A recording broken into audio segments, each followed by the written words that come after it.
high of 11 degrees. From Global's newsroom, I'm Simon Conway.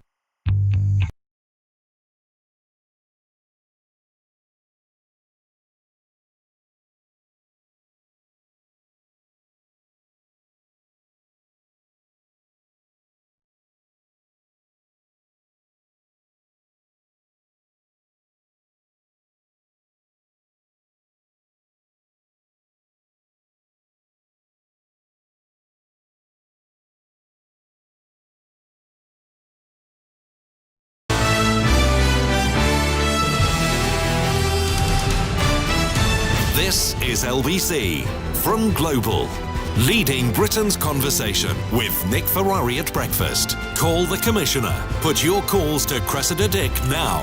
0345 6060 973. This is LBC. It is, and the time is 4 minutes after 8 on Tuesday, January the 19th, and in the studio, suitably socially distanced, is Commissioner of the Metropolitan Police, Dame Cressida Dick. Good to see you. Thank you for coming in. I trust you. Good morning to you, Commissioner. I trust you're well. The last time you came by, it was good to see you. It was towards the end of November, and you seemed to indicate that you were hoping that the public would follow the guidance and you didn't necessarily want officers becoming too heavy-handed. We have a figure of 1,376 COVID-related fines handed out as of last week. Has the public suddenly become more lawless? We felt that people were, in the main, complying, and I still do feel that. Most people are doing their very best. We're in the middle of a health emergency, and almost everybody is seeing the need to, restrict their movements, stay at home, reduce social contact, and comply with the regulations. But there are some who aren't, and as you know now, the challenge for the NHS is worse than ever, worse than perhaps ever in its history. So I think it's quite right that my officers are out there dealing with the people, the small minority who are failing to comply, and on occasion issuing tickets, or if they refuse to give their names and addresses, as some people do, of course they can be arrested. Including 14 seafood hauliers yesterday outside 10 Downing Street. Was that necessary, Commissioner? Well, protest is not exempt from the regulations. That applies to whoever might want to protest for whatever reason. And we do enforce the law in relation to protest. You can't gather like that. It's not something that you are able to do currently. We all look forward to a time where things are back to what you might call normal, right. And the police will be concentrating on other things, not COVID related, right. And of course protest will be something that happens in central London all the time. So it was right then to find those 14 hauliers? I wasn't on the ground with my team, but I'd be very confident they've done the right thing, yes. Had they come by bicycle, would it have been all right for exercise? Not if they're gathering for a protest, no.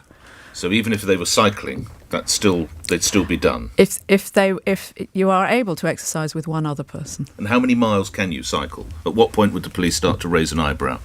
Well, as you know, you can exercise with one other person, and the law does not say how far you can go or not go. So in terms of two fishermen fisher people could have cycled from Scotland together. You can cycle for exercise, and the guidance suggests, and I'm sure, again, 99% of people understand this guidance, you should stay local. That means stay in your village or in your part of your city or in your town. Which the Prime Minister didn't do. I think it entirely depends on how you, it's a relative term. I've been asked about this before. It's a relative term, isn't it? Staying local. Stay in your part of your city. Well, he's not in the same police patch, is he? No, but so he wasn't local, was he? But as the police minister said later on in the day, people exercise differently, don't they? People want to take. If you're running training for a marathon, you're going to run a long way. People do. I think it's the first. I think the point is not to get in your car if you can avoid it, not to get into the car and go somewhere else. And we've had people driving 100 miles, 250 miles to go to a beauty spot. That is clearly not local exercise. It is about restrictions. The first question is, it's Annie in Hampstead, and you're through to the Commissioner. Go ahead, Annie. Good morning to you. Good morning. I live in a very hilly area and I can't walk here, so I wonder, can I drive to Regent's Park, which is about a mile and a half, to exercise there where it's flat? I see, because you have a couple of mobility issues. OK, Commissioner. So, Annie, first of all, as I said, you won't be committing an offence of itself if you drive for your exercise. And I would like to think that my officers would absolutely, if they stopped you in the car and asked you what you're doing and you say, I'm going just, over there because I can't, I'm not sure where you live, but I cannot cope with the hills right near me, then I think they would absolutely let you go on your way and show discretion. There is no law against travelling in that manner. Okay, just Thank quick. you. And may I ask one quick thing? I've got a friend of mine needs to be collected from a hospital. They won't release her after her procedure. May I collect her? It'll be at King College Hospital.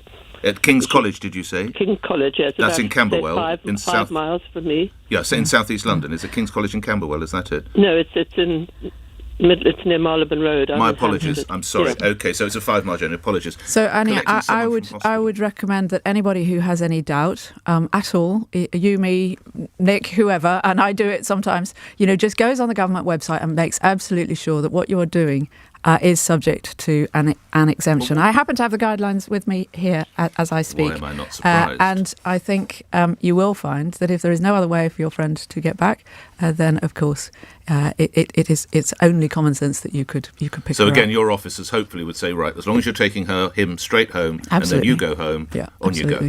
All right. Annie, I hope your friend is well. Thank you for that. Izu is in Ilford. You're through to the Commissioner. Good morning, Izu. Good morning, Nick. Hello, sir. Good morning, Commissioner. Good morning. I just wanted to ask, I'm a black man, I've been stopped and searched before. And so in light of Bianca Williams' case and the Scotland Yard report stating that more training needs to be done regarding handcuffing pre-arrest, do you think the police needs to go a step further and commit to unconscious bias training? And that's every police officer. And if not, why do you think that? And this is just to remind everybody, Bianca Williams was the, I think, Team GB athlete who was stopped and indeed was got out of the car by police officers in the middle of last year, was it, as I recall, Commissioner? Yes, Dame Cressida Dick. So police officers are very highly trained. We're always reviewing their training and we're always trying to improve it. And we're doing a number of different things actually around supporting officers who might be using the stop and search power. And as you said, Izzy, there's a recent review that I commissioned which has suggested that there are areas in which we could improve the training even further so that officers are both confident and we can be sure, really understand not just the law, but the best way in which to use when they need to. And of course, you'll be aware that, they very frequently are dealing, sadly, with people who may be very violent, may be carrying a weapon. They do need pre-arrest to use handcuffs. We're trying to give them, extra support in a variety of ways in relation to that. In terms of unconscious bias training, we do that. We have done that for many years, and it's just one aspect of training that we do to try to help our service be a place, which really is one that everybody feels treats them fairly, everybody can trust, everybody loves working in. Interestingly, though, actually recently there's been some debate about unconscious bias training and the impact that it really has. I'm sure it depends on how it is done. We're sticking with it at the moment, but I think I noticed that the civil service are no longer doing unconscious bias training. Yeah. So these are difficult areas, but one thing's for sure, we're a professional police service. We always want to improve, and our people are always keen to receive, further education and training. Quick response from you, Izu. Does that mean that you will not consider it in the future? Because I'm kind of wondering why, if not. I feel like every individual, black, white, whatever shade they may be, requires individual unconscious bias training simply because everybody has it. Okay, I mean, the Commissioner can only speak to police officers as regards the general public. Izu, thank you. Just on this before we move on, earlier this month it was reported Scotland Yard was developing a specific policy on handcuffing pre-arrest, which was one of the concerns that came out of the Bianca Williams case. How far down the road are we with that protocol, Commissioner? So the report came up with a number of recommendations. We're a long way down the road with many of them. That one I think will be published fairly soon. And it's not, if you read the report, you would not say, oh, goodness me, this is all new news. It's about tightening up. It's about giving people a bit more confidence. It's about ensuring that the public can understand better when and why we do sometimes have to use handcuffs, but it must only be done when it is necessary. And, as soon as it becomes no longer necessary because the threat has reduced or circumstances have changed, then the officers should, of course, remove the handcuffs, and they do. And we did agree Bianca Williams should not have been handcuffed in this instance. We did agree on that. We did not agree on that. Did we not? No, we did not. That is still being investigated, and I most certainly did not say that. So you think she should have been handcuffed? I made no comment on that, and I'm not making any comment now. It's being investigated by the IOPC. You don't have a view as Commissioner? I think it's... You asked me lots of questions about that last time. I've answered those questions. I'm not going to debate it any further. It is being investigated by the IOPC. What I can say is that it is absolutely necessary that my officers are out on the street, patrolling, stopping people, sometimes in vehicles, sometimes not, searching people. Hundreds of weapons are got back every month by doing that, and sometimes they will need, for a variety of very good reasons, to put handcuffs on people. But it shouldn't be done unless it is absolutely necessary. I'm sure you've had sight of the interview with the Home Secretary in one of the newspapers on Sunday, in which she said people will say measures such as stop and search are controversial, but to me, when people are dying, that doesn't matter, said Ms Patel. The government's number one job is to keep our people safe. She does not see stop and search as racist. Is the Home Secretary right? Well, I don't see stop and search as racist. I know that, in the history of London, people have had concerns about our use of historic and sometimes even towards the present day stop and search powers. But I don't see it as racist. It's a very important tool. It's a power that we have used, and as you know, under my commissionership, we have used more, not less, over 300,000 stops and searches last year. And it has been part of why year on year we have seen reductions in young men being stabbed and a variety of other violent crime types on our streets. Still more to do there, but stop and search is a very important power. And lastly on this area, before we move on to other subjects, I note that the Met is to record the ethnicity of drivers stopped in their cars. Why has that policy been put forward? This is a pilot, a fairly small-scale pilot. So it's only in one part of London then? It's one unit in London, unit, so it's the roads and transport police, the ones you'd think of as the traffic cops. Oh, right. So it's a small 6-month, so time-limited and small-scale pilot. We, during the summer, huge amounts of concerns, of course, about racism in society and about the trust that the members of our black communities in particular have in their public services and their police in particular. And one of the issues that was raised with us was that people felt that there was a huge amount of transparency and scrutiny about things like stop and search and arrest and other things. But stopping a vehicle, which, let's say it's you, Nick, I might stop. You're following me behind. You've no idea what. Well, normally I can't tell what ethnicity you are at all. I will stop you for a whole variety of reasons. I might stop you to tell you there's a hazard up ahead, there's danger in front. I might stop you because your light is out. I might stop you because I'm just stopping as part of a roadblock vehicles on this road today, because I can, in fact, and that's a good way to reduce various different threats. I might stop you because I'm sure you wouldn't, Nick, but I glance at you across and I think that's somebody who's wanted, or that's somebody who looks under the weather for his own safety. I'm going to check he's not drunk or drugged or whatever. So there's a whole it's a very important thing that we do. What do you hope it will achieve? At the moment, we do not record those details. There is as I say, a view from many members of the public that there should be more scrutiny of that area, and that we should, know age, sex, gender. Now, I'm running this as a pilot. We'll see where we get to, but it's got to be helpful. Transparency is very important, scrutiny is very important, but it's got to lead to something. There's got to be action that's going to come from that. But more to the point, it's also got to be practical. And what I want to see is whether, one of the things I will need to see is whether this actually sort of gets in the way of the interaction between the police officer and you. Okay. If I've just stopped you to say, well, you did what they call an injudicious right turn, your tail lights out, you may not want to fill in a long form with me afterwards. So we're doing it because we want to build people's trust in us, and people say we want to be the most trusted police service in the world, and people say we need to understand more about what's going on with vehicle stops. All right, thank you, Commissioner. Let's move to other areas. Thank you, Izu. Louise is in Harrow. Your question, Louise. Good morning. Hiya. I work in a small supermarket, and we get a lot of people come in without a mask, and some of them tell them they're exempt, and some tell us they don't have to wear one, and then we get a lot of abuse for asking. My question is, if wearing a mask is mandatory, shouldn't carrying a GP-issued exemption card be mandatory as well? I have people showing me downloaded exemptions from Google, and I'm constantly told they legally don't have to show me anything. And what are the police doing to make sure that people are actually exempt? Commissioner. So, Louise, this is obviously a difficult area. As I said, the vast majority of people are complying, and the majority of people who don't wear a mask on transport in the supermarket are people who do have an exemption. But we know there are other people, we're sure, aren't we, that there are other people who aren't, and there are people who, are being offensive, as you've described, and that's completely unacceptable. Equally, though, it is the case at the moment that somebody doesn't have to prove their exemption. It's not a matter for me as to whether that should be tightened up or whether the law should be changed. That's your idea, and I know many people have felt that, but that is a matter for the government.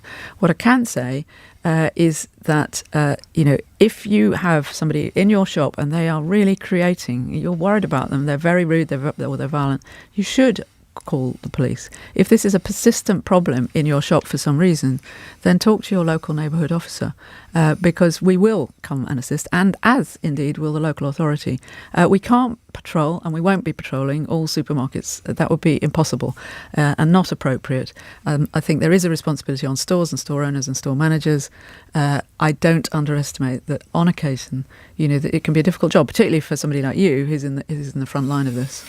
OK, earlier we took a call from someone who's living in a property, and their neighbour is continuing to hold Pilates classes and have friends round and whatever else it might be. And when he tried to talk to her about that, it was a fairly robust response from the woman involved. Should he shop her? So everybody will have a different kind of threshold for how they feel about things.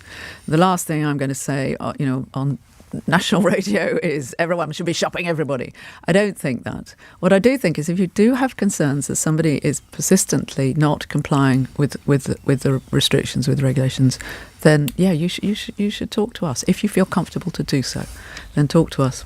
Then do shop them. Talk to the police. There will be circumstances, absolutely, where people should say, and do, we get hundreds of calls a day, people saying, I can see, very helpful. You'll have seen over the weekend, we've issued lots of fines. We've also gone to loads and loads of examples of places where people are completely recklessly having house parties, keeping a restaurant, pub, cafe open, when everybody, we're in a health emergency. It's a really tough time for the health service. Everybody else is complying. It's not right and it's not fair that other people don't. I've got to ask you, I don't know if you have opined on the two women in Derbyshire walking around the reservoir with their peppermint tea. They were stopped and fined. Subsequently, the fine has been rescinded. Derbyshire Police have reviewed the case. Had those women been walking around the Serpentine, what would your advice have been to your colleagues? So I've managed not to opine on this particular example, Nick. It's from the very beginning of the latest national restrictions. I think, for me, what that example shows is that, this is Britain. And if you don't like the way an officer has treated you, then you should complain. And every single ticket that we issue in the Met is reviewed by one of my prosecutions people before it gets sent off to the national system, where they review it again. And if the ticket shouldn't have been issued, then it will be quashed. And we've had some examples of that. And in this particular example, of course, I feel for the officers involved. It's become a huge story, and I don't think it should have done. Why should it not have been a story, Commissioner? Well, because I think it's it's not for me to say that. Of course, it's not. I take your point, Nick. But what I'm saying is there's thousands, there's tens and tens and tens of thousands of interactions between police officers and people every day. They're doing a fantastic job. But this was one tiny example of something where it appears they didn't get it right. It was quickly put right. It's not appeared they didn't get it right. It was quickly put right. They've upheld the spirit of the law. So it's not just the law now, apparently. Those women were done for the spirit. So your men and women now have to interpret the spirit of the law, Commissioner. We as police officers, we're always talking to people all the time. We, in terms of COVID, we will deal with the law and we will uphold the regulations and we will enforce that now, possibly faster than we would have done in the past. The Home Secretary was talking yesterday that if needs be, the rules will get tougher. Well, we are dealing with the rules as they are at the moment. We've got a lot of officers out there. They are talking to people, they're encouraging people, they're explaining. If people refuse or it's absolutely blatant, they'll get a ticket, and that's quite right. Anthony, thank you. Anthony in Bromley, you're on the radio, through to the Commissioner. Go ahead, Anthony. Good morning, Commissioner. Morning. My son's a police constable based in Lewisham. It was a year ago that he passed out at Hendon. Good. He's been frontline. He's just recovered from COVID. Oh dear, I'm sorry. Obviously having to take time out, which obviously affects his colleagues. My question is, what is the police force, and yourself, doing about getting frontline police officers injected to protect them a bit more than the protection they're getting from the COVID at the moment? Because all I'm hearing is their colleagues, one's getting it, then another's getting it, because they're out there in people's houses and facing people all day long. They are indeed. I'm only putting you on pause because I want to get the Commissioner. Do you think police officers should be promoted up the ranks or the tiers for vaccinations, Commissioner? That is what I've been asking for, and you asked what I've been doing, Anthony. I have been talking now with the government for many, many weeks. I've also spoken publicly about this last week. I share your view that, first of all, this is a critical service, and to keep other people safe, we need to, keep the police safe. Secondly, frontline. So I'm talking about frontline officers, not talking about people like me. They are in and out of people's houses, as you say. They are dealing with people who may be, a victim of crime or otherwise very upset. They're helping people who are sick on the street or collapsed behind locked doors, as we say. They are dealing with sometimes very aggressive people and arresting people. They have to get up close and personal. They don't have very long to risk assess all that or ask all the questions necessarily. And they certainly can't be dressed top to toe in heavy PPE. So they are putting themselves at risk. They have been for the last year. We try to look after them as best we possibly can. As you say, some people, I'm very sorry to hear about your son, have had COVID. Some of them will have contracted that from the family, and some, I fear, may have contracted it at work. But I think there is a very good case, and I've asked, what I'm asking for is the government to review whether we're dealing, of course, with, issuing this wonderful, wonderful breakthrough set of vaccines to the very vulnerable, the frontline hospital, NHS and care workers. Right now, that's great. And, of course, to the elderly. So who do you lobby? In cohort 5 to 9, you have people in what I might call my age groups. And I am baffled, really, why. But obviously, this is a decision that the government made on so far on the basis of something called the JCVI, who are experts. But in many other countries, police officers and law enforcement colleagues are being prioritised, and I want my officers to get the vaccination. Who do you lobby? Is it the Health Secretary you speak with about this? I have had many conversations with the Home Secretary, and I've also absolutely, I'm not going to cut and dog who, but I have she is very supportive on this subject. Of course, everybody understands, and I understand, these are difficult decisions. Of course they are, but I think there's a very strong case for the frontline officer. But it is baffling to you use the word baffled, that other cops in other parts of the world are towards the front line, which I think makes perfect sense, but not in the United Kingdom. So I think where we are now is that we're getting some sort of warmer words that when we get to phase 2, Anthony, that it may be that police and other frontline workers will be at the beginning of that. Phase 2, we won't come to, I understand, until sort of spring, whatever that means. It's too long. Whereas we'll end the first 4 cohorts, the very vulnerable, in the middle of February. I think there's a strong case, but I do understand these are difficult decisions. Might I ask, have you been vaccinated? No. Have you been offered? No. None of the senior ranks have either? No, not as far as I... The Archbishop of Canterbury, they are looking after certain key personnel. The Archbishop of Canterbury was vaccinated yesterday, so they're looking up. Although he does work in a hospital as a chaplain, so that might be. Yes, but absolutely. It's not been offered even to senior officers. No, and I wouldn't pry into the healthcare of my colleagues, but what I have said is my own view is that the front line should get it before people like me, and I'm very clear about that. OK, you talked about the challenges your officers face. There's anecdotal evidence that in some instances, some of your colleagues have been spat or coughed at by people saying they've got COVID or coronavirus. If that is the case, how widespread is it? And as Commissioner, what is your view? I'm sorry to say it is quite widespread, and we've got several examples, not just anecdotal, and it's disgusting, it's awful. So we've had 97, I'm just looking at my note here, 97 occasions where somebody has either mentioned or threatened COVID and then coughed latterly. We've had 48 where they've spat. We've charged 126 people with that. I'm glad to say nearly, 2/3 of them have got custodial sentences. On top of that, we will have, I'm afraid, on a literally daily basis, examples of people coughing and spitting who don't say, I've got COVID, but of course they may well have that or another very unpleasant underscore disease. The necessity for police officers to be promoted up the tiers or ranks. Well, it certainly makes the point that we're dealing with very unpredictable, sometimes violent, often spitting, shouting, people who are just spraying unwittingly because they're very upset. And it's known that 60 workers of the TfL have succumbed to COVID. Do you know if any police officers have died of COVID? So as of last night, because I check this on a daily basis, we had 3 colleagues, I'm sorry to say, have died. None of them are actually police officers. So one was a member of our police staff, one was worked on a front counter, and they were both at the very beginning of phase 1 of this. And then, sadly, last week, one of my police community support officers, I'm afraid, died of COVID. There are 40-something thousand of us, and actually we've been, compare that with TfL, we've been very resilient, and but again, I think we've been looking after people well, and the guys and girls are fit. The other thing is, of course, every time somebody contracts it, then people around them, if they've been in the same car, the same carrier, they've all got to self-isolate. So that's, makes it our resilience quite challenging. I was out on New Year's Eve with, out and about, and I was chatting to some colleagues who'd come in the morning and done an early turn. And then without thinking about it, because this is what police officers do, they'd come back in for the night duty that night because there was nobody else in their particular patch to deal with domestic violence and rape. So they were there.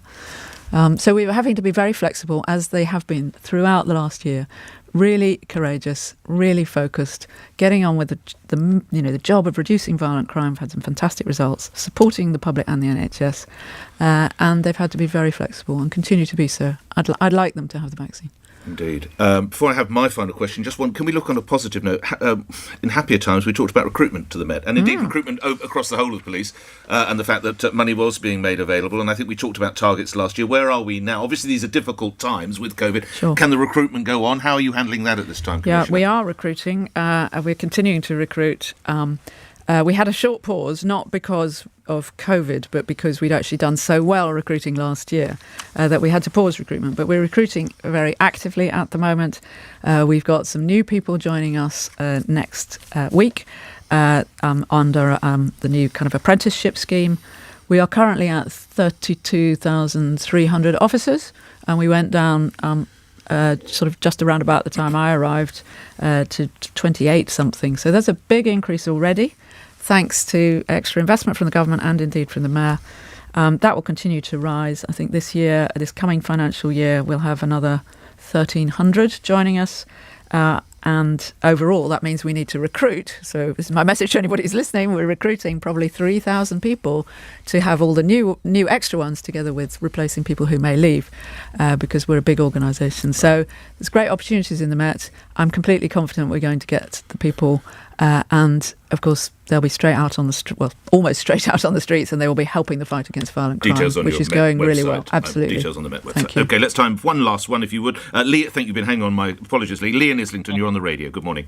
Hi, good morning, Commissioner. Morning, Nick. Hello. I work in children's services, working with children and kids that are involved in county lines. What are your thoughts on children being used essentially as undercover spies to infiltrate criminal gangs? Interesting one. I'd love to ask your view, Lee, but I suppose that's not allowed. Yes, it is. Of course it is. Commissioner. Lee, you don't have to give a view, but do you have a view? If you want mine, I'm all for it. But what about you, Lee? Slightly precarious, but I think the issue of gangs in London is so prolific and damaging to the youth of today that I think it could be a necessary measure which could be really, really useful. And we're defining child as 16 and below, are we? Just so that my listeners who are not familiar with this area are fully up to date. Is that right? I would say, that's right, yeah. Okay, I mean, some of the crimes that I've read about by people aged 16 and below, I would suggest that perhaps there is fertile ground. But what does it matter what I think? Commissioner?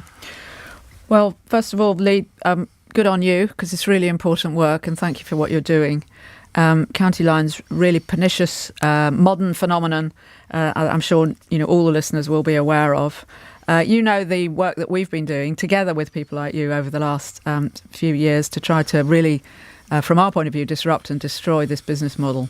And make it, not in anybody's interest to exploit children in that way. So since November, we've arrested over 500 people for county lines. We've closed 280 just last week, just in the week, because we've got much better and more efficient at this.